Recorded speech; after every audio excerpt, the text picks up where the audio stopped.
Good morning, Rickey. Good morning, RSMS family. Here's your Monday morning news. Leading news today, Chris Rock's live Netflix special was met with polarizing reviews, and we'll have a detailed conversation inside what's trending later in the show today. Here are other stories we're following this morning. Republican presidential candidate Nikki Haley made headlines after calling for mental competency tests for politicians over the age of 75.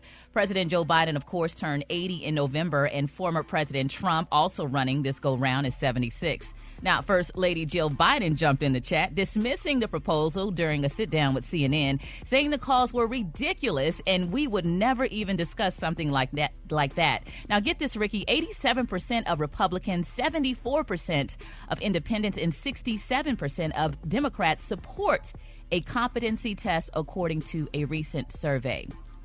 In other news, it's Women's History Month, but sadly, the pay gap between men and women in the U.S. has shrunk by a mere 2 cents on the dollar in the past 20 years. The gap is even worse for black women, who earn 70 cents less for every dollar earned by a white man. Lastly, Meta is slashing the price of its Quest 2 and Quest Pro virtual reality headsets in a bid to boost sales.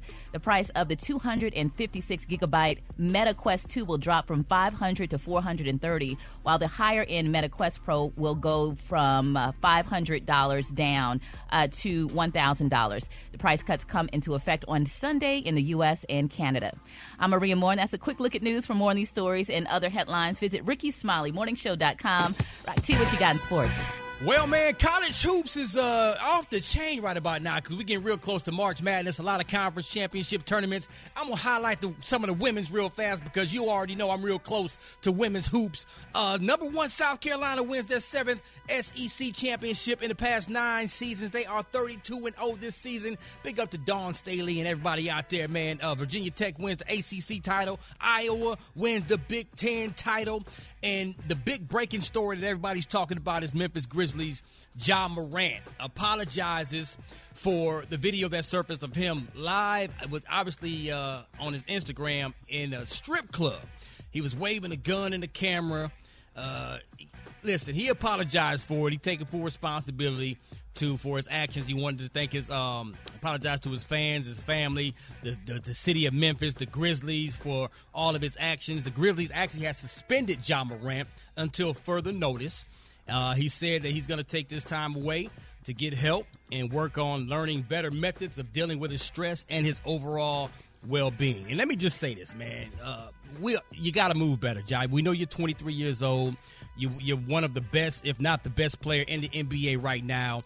The crew, your team, whoever's hanging around you, and even his pops. You know, shout out to his pops, man.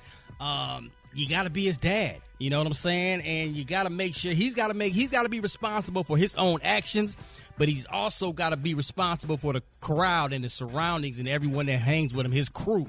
You know, you got to. It takes a village. So ain't making no excuses from the young brother. Obviously, I believe he's going to learn from this mistake, take this time away, and we'll see what happens when he gets back on the court.